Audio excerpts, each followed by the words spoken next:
How do you make an offer to purchase real estate in Washington State? Well, number one, we are not attorneys, but I am David Harmon, and I'm with my partner Keith Cook, and we're with RE/MAX of Whatcom County. Yeah, so we're going to go into the details and what it takes from start to finish to get your offer in and accepted and approved and closed. You're going to have some home ownership right away. So hope you enjoy and check it out. Here's just kind of a quick snapshot of all the stuff that's going to be included in this video. So we're going to briefly describe background of the property, the price of the property, escalation clause, financing, proof of funds, inspection, legal description, earnest money, offer expiration date or the review date, closing date, possession date, title company, escrow company, included items, buyer's requests, contingencies, signed disclosures, and legal description. Well, that sounds exciting. There is a lot to making an offer, and we're going to get into some of the strategies on how each one of these may affect each other. And the term I like to use is a whack-a-mole a little bit, because it may be one may affect the other one. So it might be the biggest price, but the lowest earnest money. It might be the quickest closing, but the highest financing contingency. It might be no inspection versus lower price. And so there's all of these things that when we're trying to package your offer together, the end goal is to help you purchase and buy the property, and knowing how that may work and present this to the seller so they want to accept your offer. So trying to help be reasonable and present something that the owner would accept and get you into contract, because we do see a lot of offers that are just kind of written, and it's almost like we'll just throw spaghetti against the wall and see what sticks, because I don't know if people put the details or the time and energy into truly understanding the offer and how it may appear from the other side, or how to get your offer accepted. So we've been doing this a long time. We're going to go through kind of a generic scenario here with each one of these items. And again, it's a bit of a whack-a-mole, because there's your situation and looking at the seller's situation. So how can we try to align what works best for you and have the seller fall in line with what works best for you? That's what you want as a buyer. So anyways, now we're going to dig into kind of each one of these one at a time, and we will have more information at the end of the video here too. So glad you're watching, and if you're not up for lots of fun and excitement, then go watch something else. What's the whole background of what's going in there? So I think most buyers usually want to know right off the bat. I think every property we've sold is they want to know, why is the seller selling, and how long has it been for sale?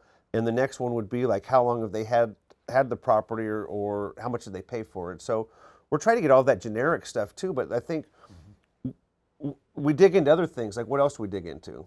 We're doing the deep digging to find out what's going on with the property. Was it just listed? Has it been on the market for a while? So we're looking at a lot of moving parts.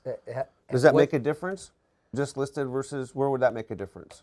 Well, as far as, yeah, if it's only been on the market for one day, it's going to be we're going to have a different strategy when it comes to making an offer, pricing, maybe even on our contingencies are going to be a little bit different. If the property's been on the market for, say, 2 weeks or a month, and there's been some activity, that's where our digging comes in, because maybe it came on the market and went pending, came back on the market. So our job is to kind of find out what happened there. Was there something wrong with the property? Did they find something? Was it the person's financing? So that's what we're really doing, a lot of research to find out that information. We're also digging to see how long the people own the house. Did they just buy it last year? Have they owned it for 30 years? And just also in the condition of the property, which can affect the financing. So is there something on this house that maybe you're going to be a VA or FHA buyer?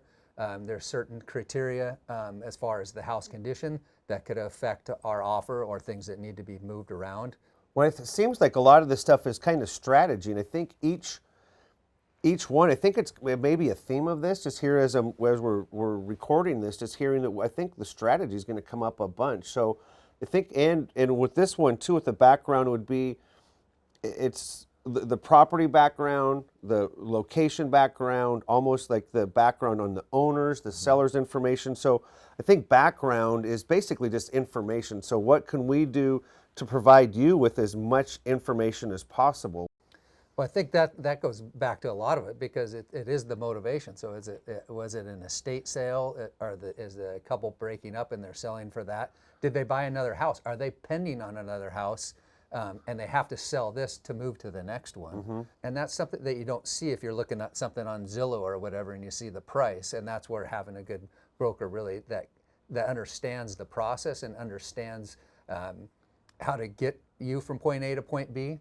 These are the things that are the most important. And I think what's there, it's saying broker, I would say it's a good buyer's broker, because as a buyer's broker, you're trying to take all of the information, and so you're getting all of these cards, all the background on the property, the seller, what's going on, and all the buyers, but you're not being deceitful, but you're going to give the best card. So if you can make your best hand for the buyer, you're going to make your best hand for presenting your case. And knowing the most information about the buyer and the seller helps you, I think, put your best foot forward. So I think that's kind of the fun part for us is that actual research and figuring out, because there's an awful lot to check out. Yeah, another tool that we use on a regular basis is the seller disclosure, which is required by Washington state law for the seller to fill out. There are a few exceptions, so in a estate sale, there are a few, but for the majority of homes, they have to have a seller disclosure filled out, which is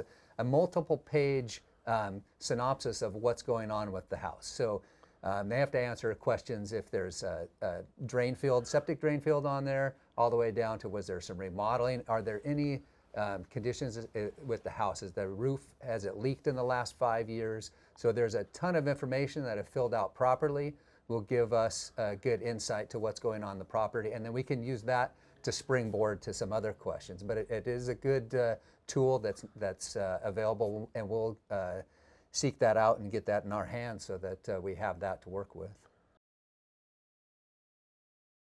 All right, so going through this list here, so price or strategy or what do we do on pricing? So, okay, buyer likes the property. One of the things we have to put on the form is how much you're going to pay for it.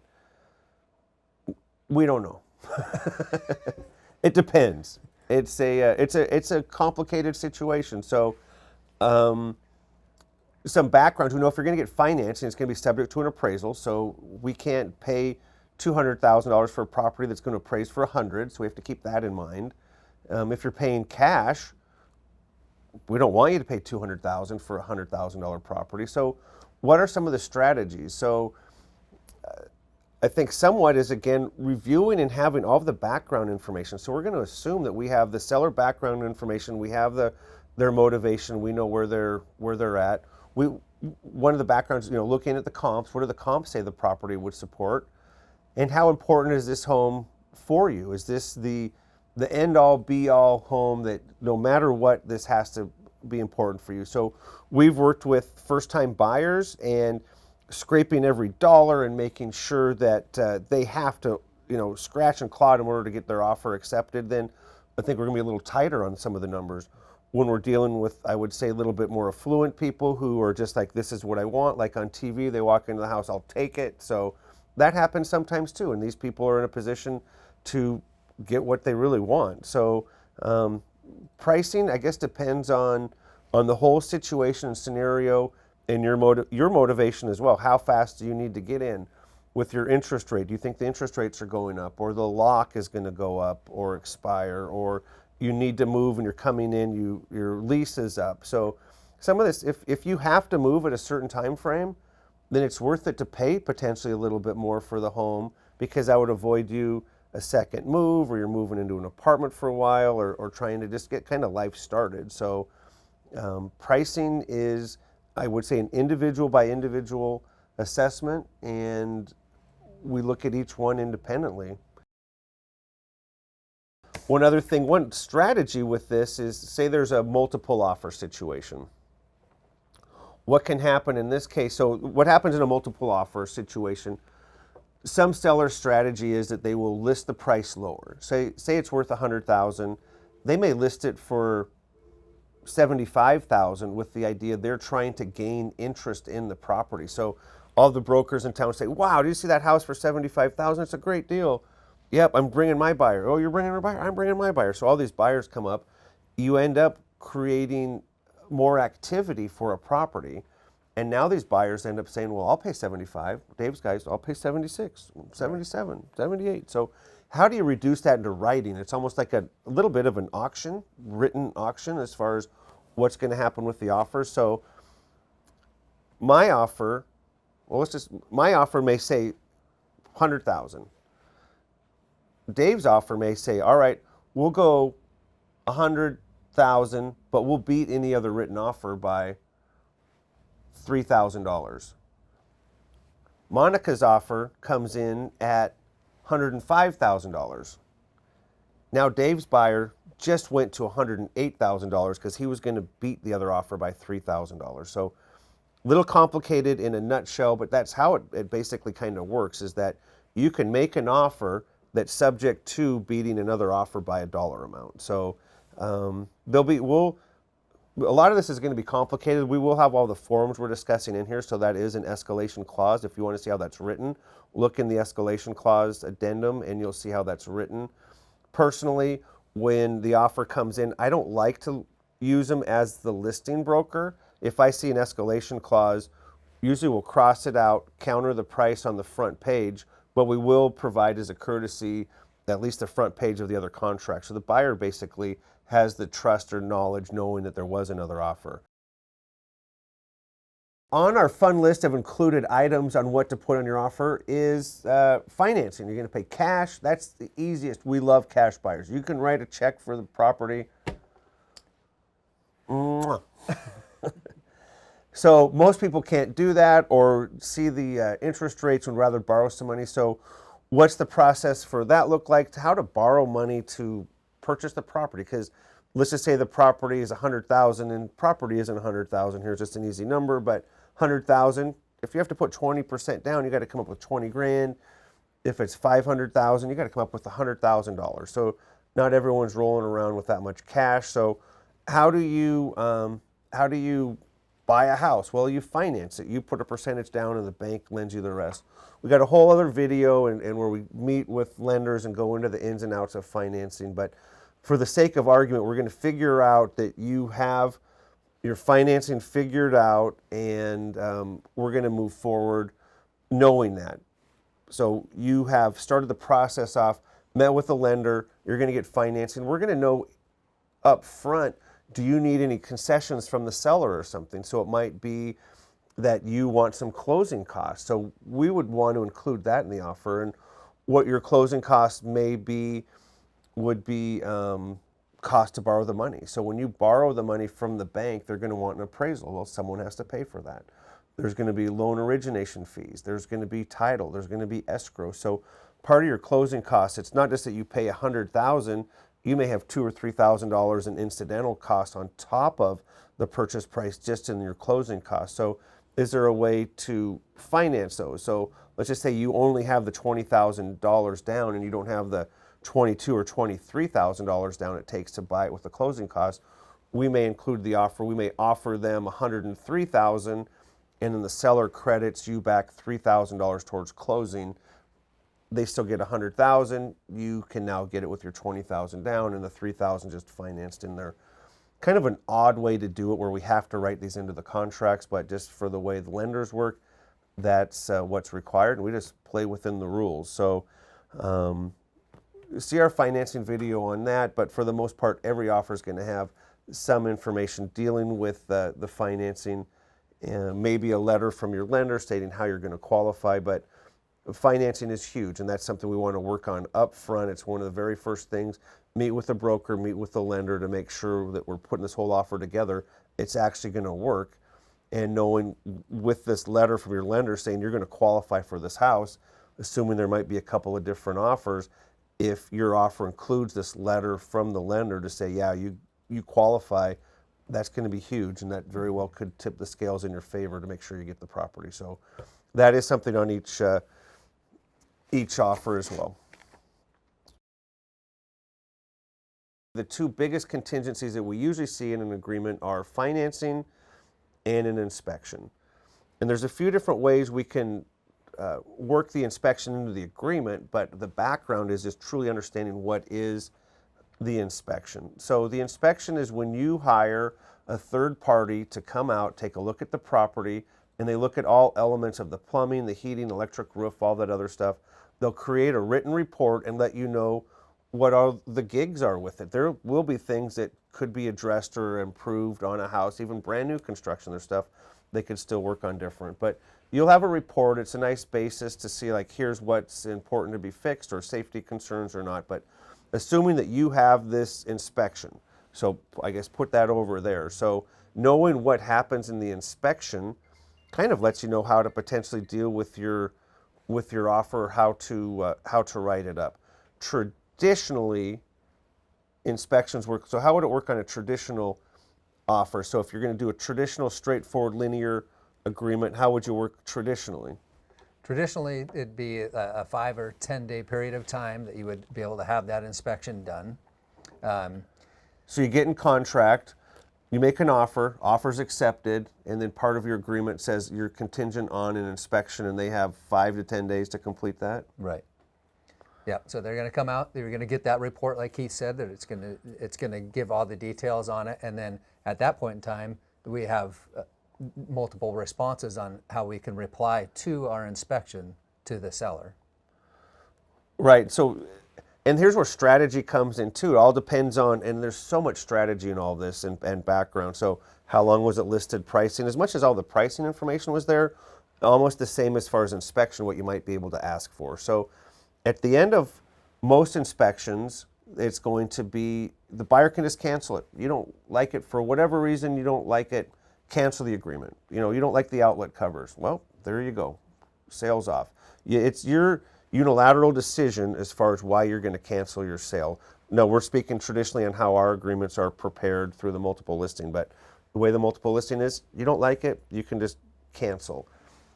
You can make a request. So at the end of your time frame, either you cancel, you accept it, say the inspection was great, we're moving forward, or you can ask for some type of concession. So it might be, I'll buy it, fix items 1 through 10. Okay. Seller then gets a chance to respond to items 1 through 10. Seller agrees to items 1 through 10. You got an agreement, you're moving to closing, great. Seller agrees to fix items 1 through 7. Now it goes back to the buyer. Are you okay with just items 1 through 7? And if they are, then we'll move forward and that contingency is deemed satisfied. That would be a traditional inspection. What Dave does occasionally, and I like to see that as well, is the pre-inspection. So how does a pre-inspection work, Dave? Well, pre-inspection allows you to go, so you found the house that you really want, you can actually set it up with the seller's okay to go out and do an inspection before you make the offer. So you can hire your inspector, they're going to go out and do the same thing, but then when you make your offer, it's not going to be contingent upon that inspection period of time. So it just allows you to, especially given different markets or whatever, to kind of have an advantage on your offer that wouldn't include that contingency. You already know when you make that offer what issues there are with the house or whatever, so you're happy with that. With the pre-inspection, when you make your offer, you've already reviewed the entire inspection. You know all of the ins and outs of the property versus, say, some of your competitors that may be subject to an inspection. So your offer would be in kind of a different category because you may not be subject to the inspection on your offer moving forward. And sometimes you'll see that the seller will already have an inspection done. So that's considered a pre-inspection as well. Mm-hmm. Their hope is that they're going to have the inspection done and provide that to you, and then you can make your offer without a contingency.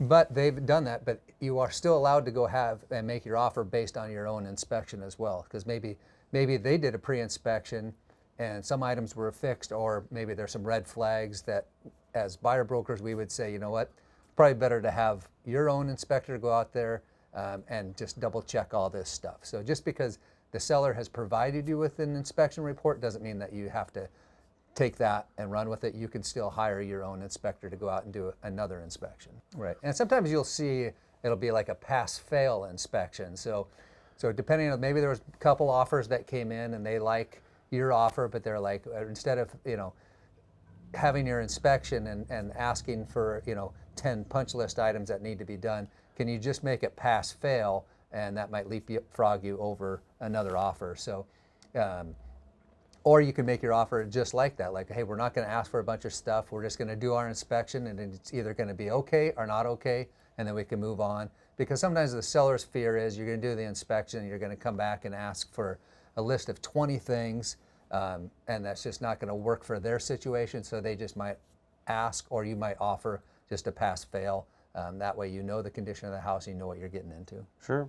And they're all a little different. I think it's looking at, a lot of this is going to come back to the background, understanding the situation, and seeing the inspection from the seller standpoint too. So if you come in and you want a 10-day inspection, well, the seller just hit the market, now it's coming off the market for 10 days, and they may lose some momentum there, and so they want to make sure that they pick the right candidate to move forward.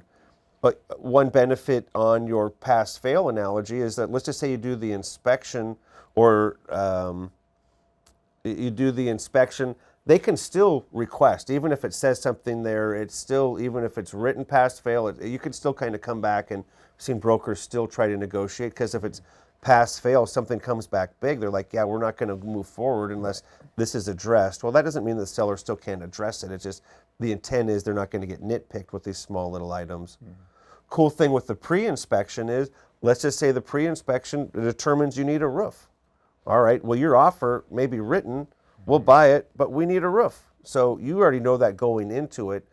And the benefit the seller's going to know is that they're not going to get caught up again. So it's not like, all right, if I accept your price right now, what are you really ultimately going to negotiate down to? Because you're coming in without a contingency on an inspection, but you know what you want fixed. Lots of information to put together for coming up with your idea on an inspection. We'll help you through that process. But ultimately, 99% of the time, we believe that a home should be inspected just to make sure that it's in good working order. Not saying they have to happen every time, but the lion's share of the time is we highly recommend inspections.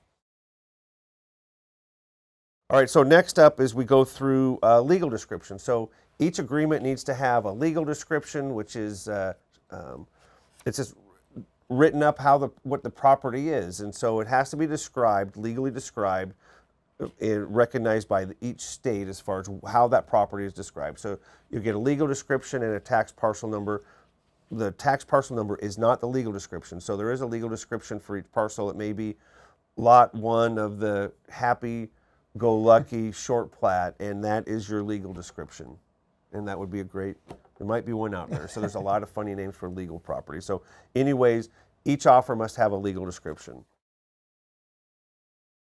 All right, each offer in Washington State is going to have earnest money. So earnest money is handled differently in different states, and what happens here, for the most part, a buyer will, within, as the contracts are written, 3 days from mutual acceptance, deposit an earnest money, typically with the title or escrow company. Mm-hmm. It can be handled or deposited with the selling broker's office. Our office doesn't like to accept earnest money because it's just dealing with the Department of Licensing and money and all the other stuff. We don't even deal with it. So all our earnest monies just go straight to the title company, and it's deposited there. So right after mutual acceptance, buyer scratch a check out to the title company, and they deposit it. The question is, how much is the earnest money? Is it refundable? So how much? The question first. Usually we're going to see earnest monies in the 1 to 5% of the purchase price range. Mm-hmm. If it's over 5%, it may be deemed excessive if the seller was going to potentially keep some of the earnest money. So that's why usually we cap them at about 5. If there's some incentive to try to show the seller a big chunk of money that they have down, you would have to write it differently. It wouldn't be described as earnest money. It might be described as additional deposit or some other terminology, but the term earnest money can really only go up to 5%. The earnest monies are refundable with some conditions, and those conditions are your contingencies. So you have an inspection, you don't pass, you get your earnest money back. You have an offer subject to financing, it doesn't finance, you get your earnest money back. If you wanted the seller to put a new roof on prior to closing and it's not done, you don't have to close, you'll get your earnest money back because the seller didn't meet their obligations. So earnest money is, for the most part, just a good faith deposit that's placed on a property that is refundable, that you will get back in the event that you didn't satisfy the contingencies. it also is applied towards your price or down payment. So if you put 5% down, and let's just say you're buying a house with 5% down, you don't have any more money to come up with besides closing costs. If you were going to put 5% earnest money and you only put 3% down loan, you might actually get your earnest money back at closing, or if it's a VA, no money down thing. So earnest money is basically it's a form of liquid damages the seller would keep. So let's just say where you would lose your earnest money. So let's just say you're a cash sale. You have an inspection and you've passed the inspection. And so you're sitting here, you've signed all the disclosures, you're ready to close, and you get cold feet. You just change your mind. So instead of the seller suing you to say, buy my property, you would just say, all right, I'm going to opt out of the contract. Here's the earnest money. Sorry, it didn't work out. It's the way it's supposed to be. But usually buyers, for whatever reason, even if they're changing their mind, are going to argue for the earnest money. So usually these try to get worked out. These situations can come to court. Earnest money can be in jeopardy if you as a buyer change your mind without a legal excuse or a contingency in the contract. So we're not attorneys, but that would be worked out later. So 99.9% of the time things work out fine. It's when things happen. But we can go over your situation independently when that comes to the time that you write your offer and where you want to put your earnest money amount. All right, Dave, what else we got in the contract? So on every contract, we're going to see an expiration date. So that's going to be the date that our offer expires. So that takes, we have to take that into consideration based on the property status. So It evaporates or expires, so what, it ends or? It's when it's going to end. So it's valid. So yeah. As I'm a buyer, I'm going to give you a written offer and it's valid until whenever it says it's not valid until. Right. And lots of times we'll meet with the other broker to find out maybe if we want to try to fast track it, but maybe the sellers aren't around to sign till the next day. So we'll make sure that our offer expiration date meets the parameters that would meet the sellers, because sometimes they're in a different time zone or a different state or a different country. So that's important for us to check out when we come up with the option for the expiration date. And then sometimes you'll see in the offers where there says there's a review date. So maybe they think it's going to be a hot property. They want it to sit on the market for 5 days before they accept an offer. So usually that'll be in the listing stating that the property is going to be on the market for, say, 5 days, and then they're going to review. Hopefully they have multiple offers, and they're going to review those offers. But given that review date doesn't mean that we can't make an offer before that review date, and there's some strategy involved in making that offer, right? Yeah, the review date comes in handy a variety of ways. So background on the review date, these are sellers who believe that they are going to have lots of activity and they want to get the best offer before the review date. So they want to give, a few more days to make sure as many buyers were aware of the property ahead of time to get that offer in. One strategy is before the review date, let's just say the sellers are looking at offers at Tuesday at noon. You come in on Saturday, it's like, so you're not going to lowball them because they're expecting other things. So you're making a fantastic offer on that Saturday. You're trying to do something to coax the sellers into agreeing to the offer before the review date, if it's even possible. Now, these review dates are something they've always been in play, because sometimes someone may call, even on a traditional listing, someone calls 10 years ago, makes an offer on a property. We can't get in touch with the seller for a few days. So it's like, all right, and we're in touch with the other brokers. When do we have the offer expire? Because as brokers, we want to make sure that we're going to give you a valid contract. We want to make sure that the seller's in a position to not have to counter us.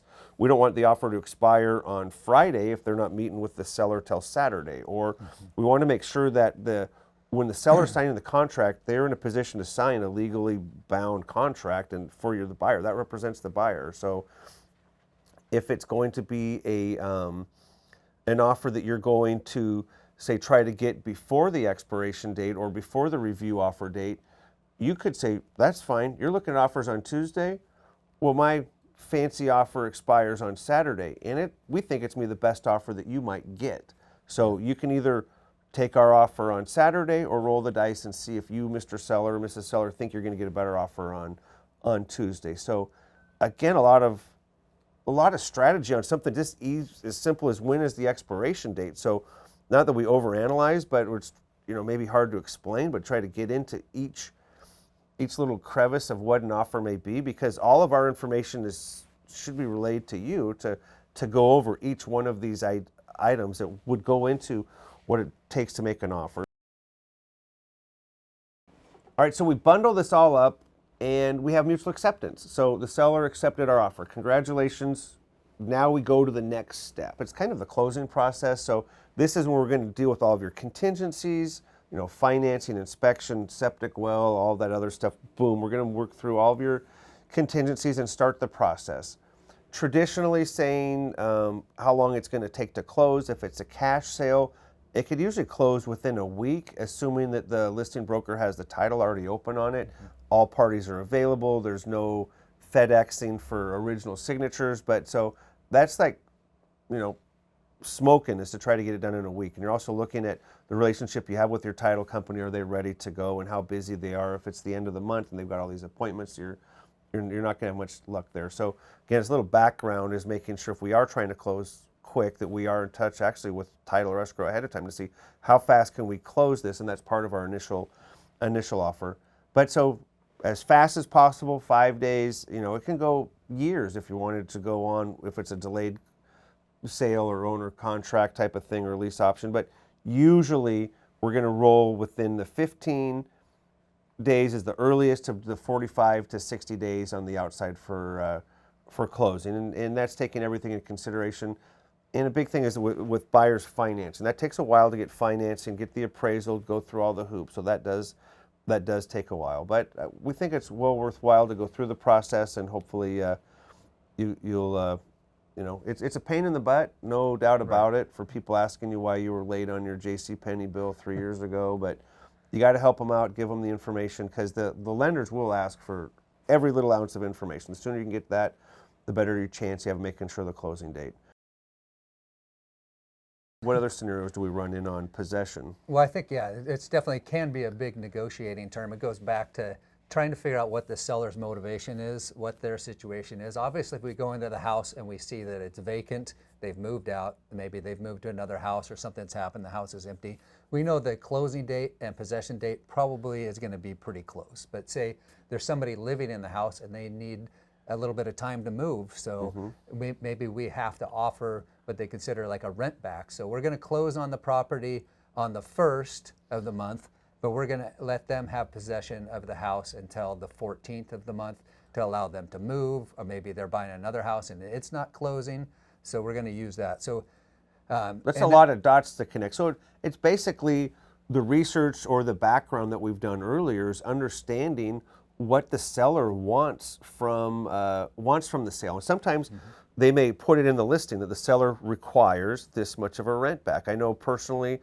it killed me, but the house I loved over on Laurelwood, we had to wait, it was like 60 or 90 days to move in. And if we didn't do that, we weren't going to get the house. So it was like, all right, do you want to not have the house in whatever 60 or 90 days, or do you want to live somewhere else and then get the house? It was a cool house and I loved it, and it was it just probably one of the longest people I had to wait was me, but because I really wanted that house. Traditionally, it's owner occupied, and it's also looking at the I guess the pressure you're putting a seller on, and what the expectation is for a buyer to have a seller to move, and looking at it from the seller standpoint. So a lot of brokers may want to ask for possession on closing. So you're going to get possession potentially 3 different ways: before closing, on closing, or after closing. So one way or the other, you're going to get possession of the property. On closing is the easiest, because that just assumes the property is vacant, the seller's out, and you can just move in. So that's super easy, possession on closing. Where it gets complicated is life is complicated. We look at what's the situation of the buyer, what's the situation of the seller, and their living arrangement. So it may be, and it's kind of risky, but the house is vacant and the buyer needed to move in prior to closing. Or it may have been that they had possession because they were the tenant, so they were actually had possession of the property prior to closing. Or it was a lease option, or a delayed closing, or close in a year. Or so the buyer may already be in possession of the property that they're occupying. So that's complicated yet easy. So they already have possession. The one that is probably the most challenging one to work with is where you have a seller who owner occupies the property and the buyer wants to move in as close to closing as possible. Well, then you have to kind of weigh is like, well, where's the seller going and what's the seller motivation and where are the funds to move the seller and how assured are they that this buyer is going to come together? Because the risk is that the seller vacates the property before closing so they can have it on closing and the buyer doesn't close. And that's the risk. So there's financial concerns. Where's the seller going? Did they need the funds from closing to actually get them moving or buy another house, or is their house available? So each situation should be looked at independently and really understand all parties. And that's the, say, fairly complicated part of the transaction, but being able for everyone to look and work together. Sometimes we've done like possession on a few different dates. So it may be that the buyer get possession of a shop at closing or even before closing in the house later, just so the person can kind of move out in stages, or the seller keeps the buyer gets the house at closing and then a couple shops as we go. So we've seen it all different scenarios, but it's a big part of an agreement and making sure that we all can see each other's point of view. All right, so we'll have in the agreement the title company in Washington. Each transaction has a title insurance policy, which basically is an insurance to guarantee title. So we have a whole other video on that, but just to know that is kind of negotiable who does title. As far as escrow, each property order to close a transaction is going to have escrow. The purpose of escrow is to act as an independent third party who will actually handle all of the closing of the sale. This whole purchase and sale agreement, in some aspects, you could consider or call an escrow instruction. So escrow receives the whole purchase and sale agreement. They read it, see who the buyer is, who the seller, what's the payment, are there any terms, or closing costs or closing date, all that stuff. They read it all. Escrow's the great part for the seller because they're the ones who scratch you the check at the end of the day. Great part for the buyer because they're the ones who actually deliver you the deed. So escrow usually will hold the earnest money. They'll be sending paperwork back and forth during the process to make sure they have all of the information on the buyer, the buyer's lender, the seller's lender. They'll pay off the seller's loan. When it comes down to the final closing dates, the escrow company will make arrangements with the seller to sign and get the notarized deed to the new buyer and all the necessary paperwork that goes on with that, excise tax affidavits, all of their stuff. They'll meet with the buyer and sign their new loan documents if there's a loan and all of their closing documents.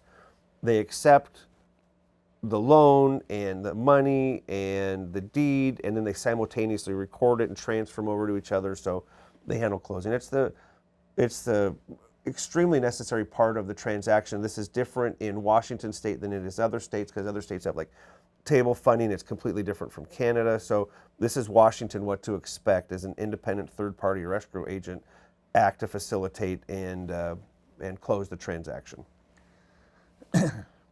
So what items are included in the sale? This can get tricky because obviously when you're looking at the house, you know that it's going to come with a roof, probably the front door, the walls, hopefully some electrical, that stuff's going to be included. The tricky part is when it comes to personal property.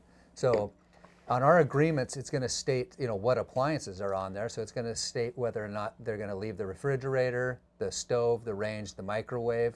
Hopefully those items are checked on our document. But then when it comes to other items that aren't 100% sure, so maybe there's a flat screen TV that's mounted to the wall, and we like to use it the idea like if you took the house upside down and shook it, everything that wasn't attached would be considered a personal item. So I think when it comes to that, there's definitely some tricky things, isn't there, Keith? Yeah, I think on the included items, you have to write down what you want. And so there's some items that will be included kind of regardless, but some people forget about it. Like curtains, they're included. Sometimes people forget that they're included. There are things like remote controls. Those are included. Things that aren't necessarily included are appliances. So you see a nice, say, fridge, all right, well, that's got a plug. It can roll on out of there, so it may or may not be included. You need to look at what your agreement states, and that's part of with our research to say, all right, what's the seller's intention, to leave the fridge or not leave the fridge, leave the washer or not leave the washer, leave the dryer or not leave the dryer. There's some things that are treated a little different, like the dishwasher.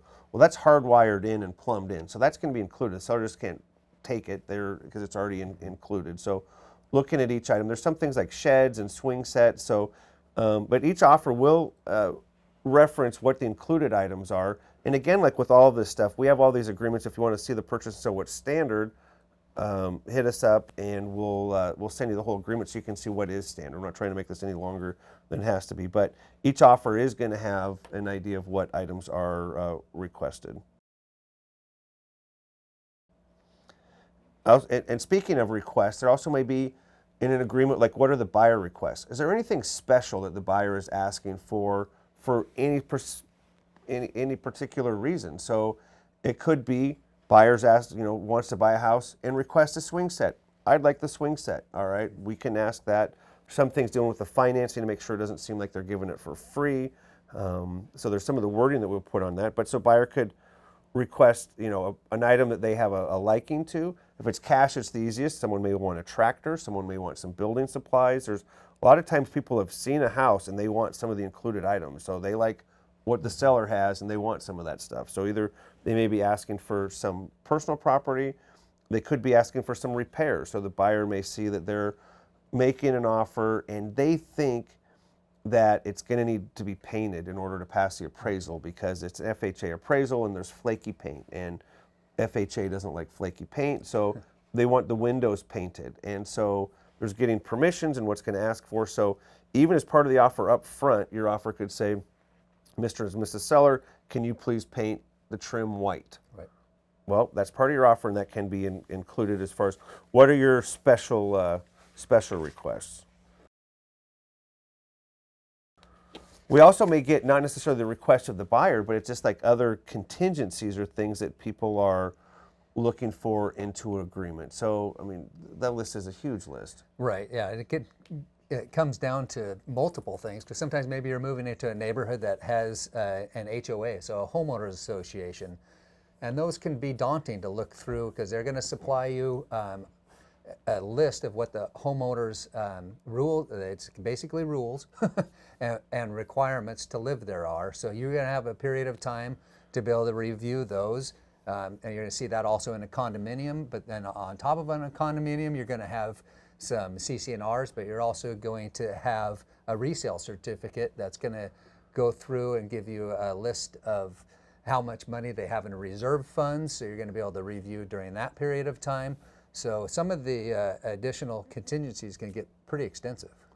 And I think it kind of goes on like what type of property. So condo would have condo, paperwork. If you're land, then you might have land type of contingencies. So it's what all are you going to check out? Because for the most part, we want the buyers to be as satisfied as possible with the property. And it's just say you're buying on land, so the other, having your septic looked at. So it's kind of a requirement in Whatcom County, but it happens a lot. We have a lot of septic systems. I think there's 30,000 septics or so. Right.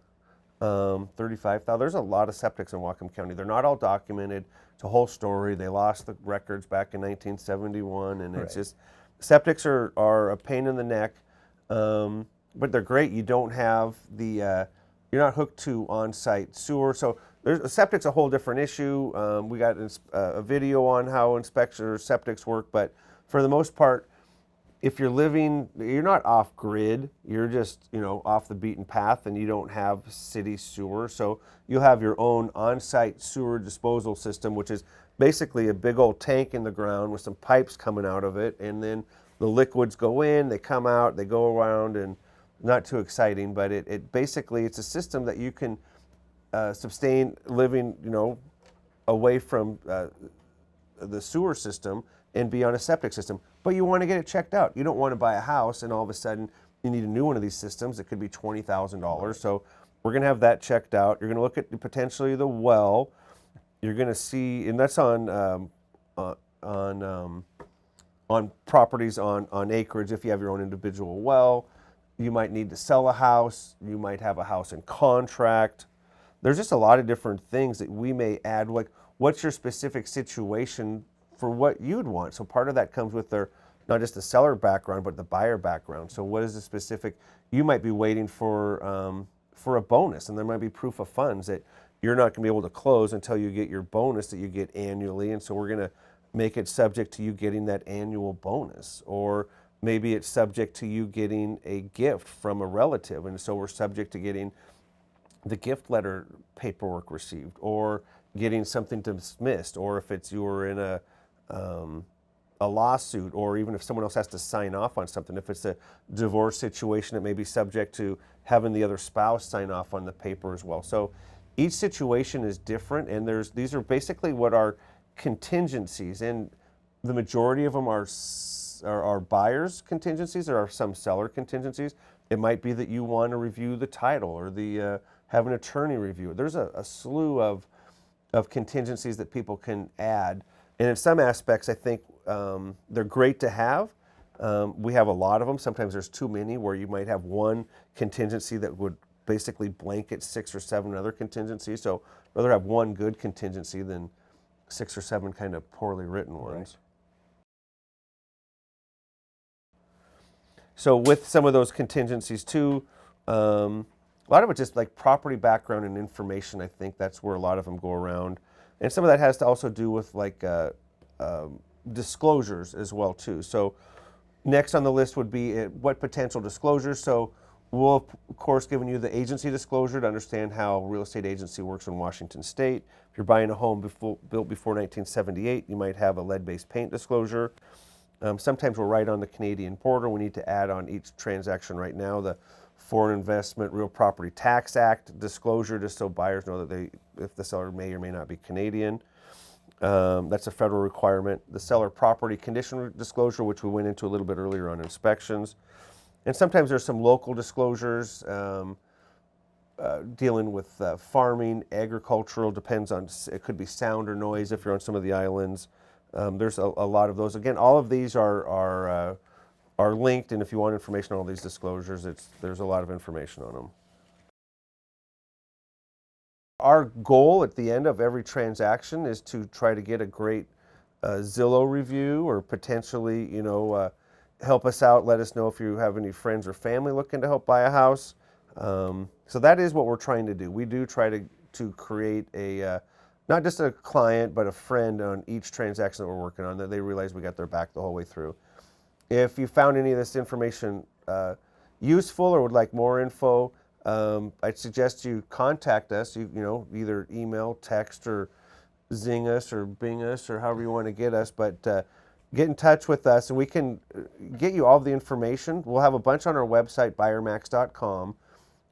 We don't put all of the information out there because we don't control. We like to know where it goes, but all of the forms and the agreements we have. So everything to do with the purchase and sale agreement, all of the disclosures, all of the contingencies, all of the listings, all of that paperwork's there ahead of time. With the idea is that if you're a reviewer, if you're someone who wants to take the time ahead of time and review everything and highlight and have questions, that you can get this rolling as soon as possible. And where we see this as beneficial is that we don't want to feel like we're under the gun. It's like, well, we sent this to you 10 minutes ago. Why didn't you sign it? It's a 30-page document, and you're just initially, and it's like, all right. Sometimes we have 10 minutes sometimes. So we have 10 minutes when we have 10 minutes, but if we have all this luxury time ahead of time to actually review the paperwork so you can come up with your questions, why not do that? If it may be paperwork you're signing anyway. So our suggestion is that you review the paperwork ahead of time, because we can let you know what contracts we're using, and if you have any questions on it, that's answered well in advance.